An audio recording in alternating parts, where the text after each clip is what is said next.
The term weapons-capable UAV, which is the statement that Jake Sullivan made, it is very important to note here because the White House knows that the term loitering munition is for drones that are fitted with warheads in case you want to have kamikaze-style attacks. Weapons-capable UAV is used for larger drones, drones that can carry bombs, cluster munitions, missiles, or even rockets. Russia is desperately short of these armed drones. They are equivalent to the Bayraktar, which is the Turkish drones, the TB2s that have been provided by Turkey to Ukraine and have been very successfully deployed in this particular war. The nearest that Russia has to the Bayraktar is the Orion E. Now, there was a video that was released back in March of one of the Orion E's carrying out a strike at a military facility in Ukraine, but since then, it seems to be missing in action. It is unclear how many Orion E drones are actually in service in the Russian fleet. Now, nonetheless, Iran and its Ministry of Foreign Affairs put out a statement denying any such proposal. But the fact of the matter is that Iran has supplied in the past with other friendly countries similar drone technology. Now, Iran has several types of battle-proven drones which are capable of launching missiles. It's got the Muhajir 6, which it exported to Ethiopia. It also has the Shahid 129, which it fielded successfully both in Syria and in Iraq.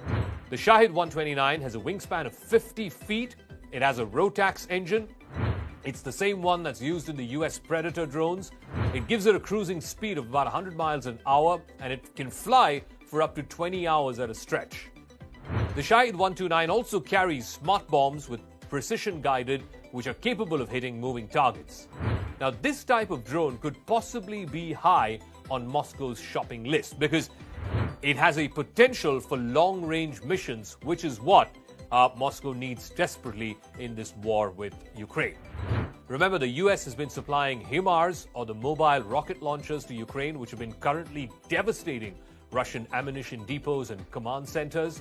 The Russian Air Force is only flying a limited number of sorties, and so far, at least in this war, the Russian Air Force has proven to be incapable of hitting such moving targets, possibly because of a shortage of guided weapons. Now, this may be behind the fiasco that happened earlier this week when two Russian Sukhoi 27s attempted to bomb targets on Snake Island.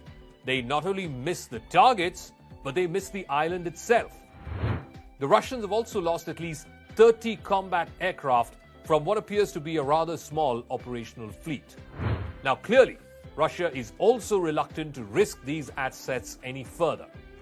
Iran could even supply Russia with stealth drones, having developed a whole series of uncrewed or unmanned vehicles copied from the US RQ-170 Sentinel, which crashed in Iran in 2011. Now, these are known as the Simorgh class. They share a distinctive flying wing shape. Two of these, the Shahid 181 and the Shahid 191, were shown off during the Great Prophet exercise, which happened in 2020. In theory, these are harder for air defenses to detect, but Israel appears to have shot down several Iranian drones of this quality. Resorting to Iranian drones suggests a certain desperation on Russia's part.